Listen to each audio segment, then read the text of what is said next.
A few videos ago, I showed you how I built this stock tank pool.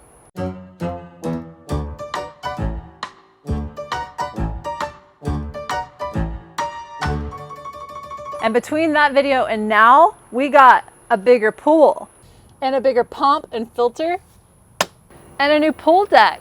And today I'm going to show you how I built the deck.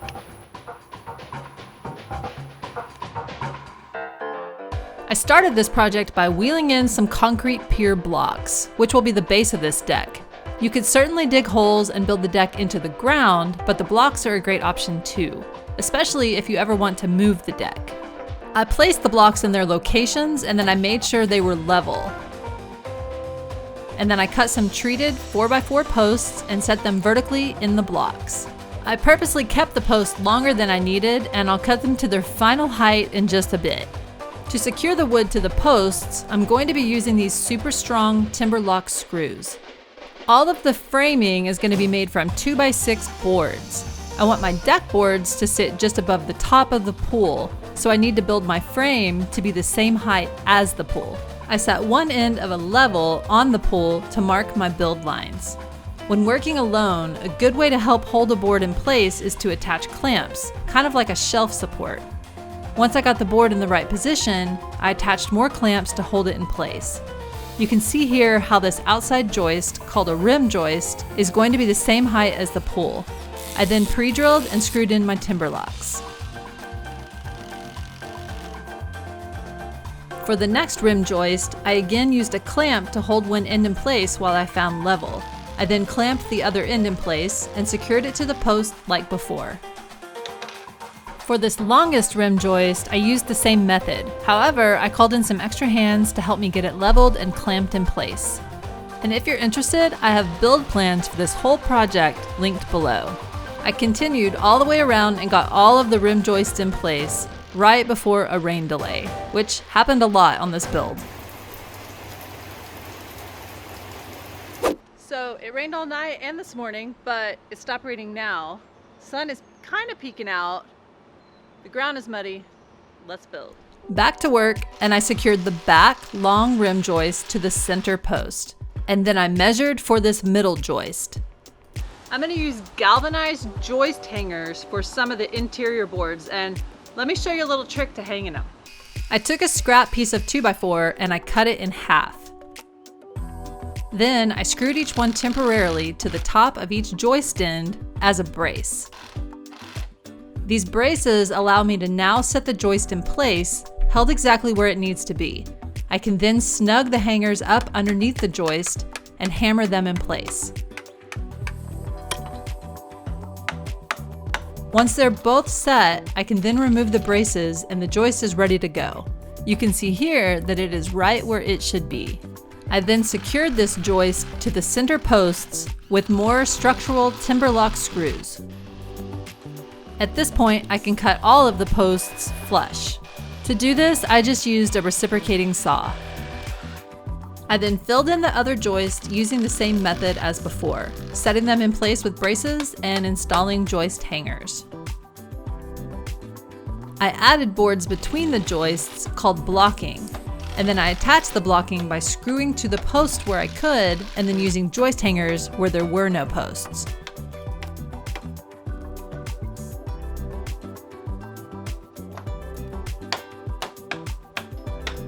To add corner joists, I cut two 2x6s with a 45-degree angle on each end with my miter saw, and then I secured them in place on each end with timber locks.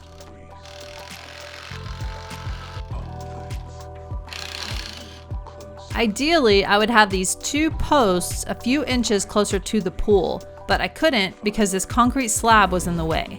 My plan was for this concrete block to be a few inches further in so it could not only support this joist, but this diagonal one as well with its 4x4 post.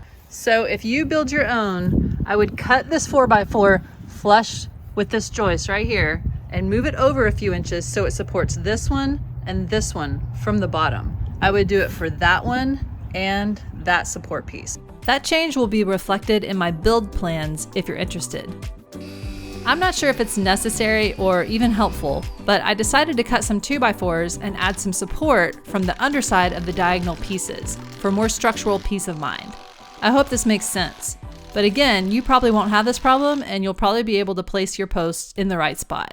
With all of the framing done, it's finally time to move on to decking. I got 5/4 decking boards and set them in place using a square to make sure I started out square to the frame. And then I pre-drilled and screwed them into place with exterior screws. To cut the curve around the pool, I found it easier to cut each board as I go. To get my curve, I like to hold something flexible in place and line it up on each side with the curve of the pool. I can then draw my line and then cut along the line with a jigsaw. Once that one is cut, I repeat with the next board. By the way, make sure to sink your screws below the surface so you don't snag on one when you're enjoying the deck later. I didn't always have an extra set of hands to help me hold and draw the curve, so I picked up this flexible ruler that holds its shape. This way I can find the curve, hold it in place with one hand, and then draw the line with the other. I continued adding deck boards all the way around and cutting the curve along the way. Oh, and I intentionally left the boards long on the back end. I'll cut those flush here in a minute. I left no gaps between the boards because these treated boards will shrink as they dry and create their own gap. After I made it all the way around the pool, these last boards were super easy to install as they had no curves and I could just screw the full board down. I purposely built this side so it would cover my pool filter. However, I still need to be able to access the top of the filter from time to time. To do this, I'm going to cut in a secret hatch. I set my board in place and marked where the joists are. Then I used my circular saw and cut the boards right on the lines, which leaves me with 3 pieces. I then cut 2 pieces from a 2x4 and I screwed them in on the insides of the joist where the opening will be. These are going to hold my hatch. I made sure they set flush with the top of the joists so the deck board will sit even all the way across. Then I set in my secret hatch piece, pushed the left and right boards right up next to it and screwed them down. The middle hatch board will not get screwed down. I'll show it in action in just a minute. With the top done, I got out my track saw and I cut the back ends perfectly flush. This could also easily be done with a circular saw and a clamped straight edge. And then I cut this front side flush as well. And here is the secret hatch in action. I can pop it up from underneath, right over my filter controls when I need to access them. And when I'm done, the board seamlessly fits right back in. To add stairs to this deck, I picked up some pre-made stair stringers from Home Depot, which made this process so easy. I cut another 2x6 and screwed it to the 4x4 posts. I leveled the ground and placed some pavers to support the bottom of the stairs. And then I held the stair stringers in place and marked where my connectors will go. I'm using these galvanized adjustable stringer connectors that are made for stairs. I'll be sure to link them below. I attached them using their special galvanized hex screws to the deck first and then to the stringer.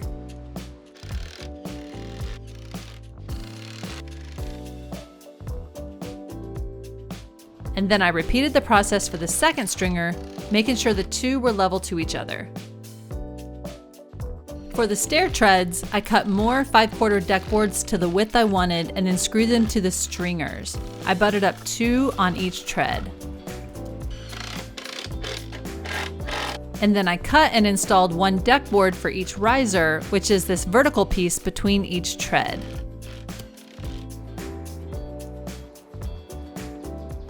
I'm gonna leave this side open because that's where the pump is, and sometimes you have to do a backwash or a rinse and it sprays all the water out and it needs a place to go. Also, this is kind of the backside where really nobody's ever gonna see it, so leaving it open. I finished off the opposite side by adding a few decking boards as trim pieces. And with that on, this deck was done.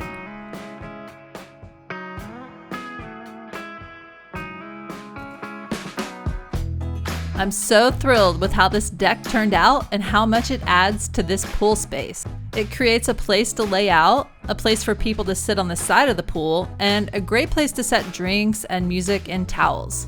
In a few weeks, once the treated wood dries out, I'll go back and add some deck sealer to protect it from the sun and the element. Don't forget that I have build plans linked down below in the description if you'd like to build this deck yourself.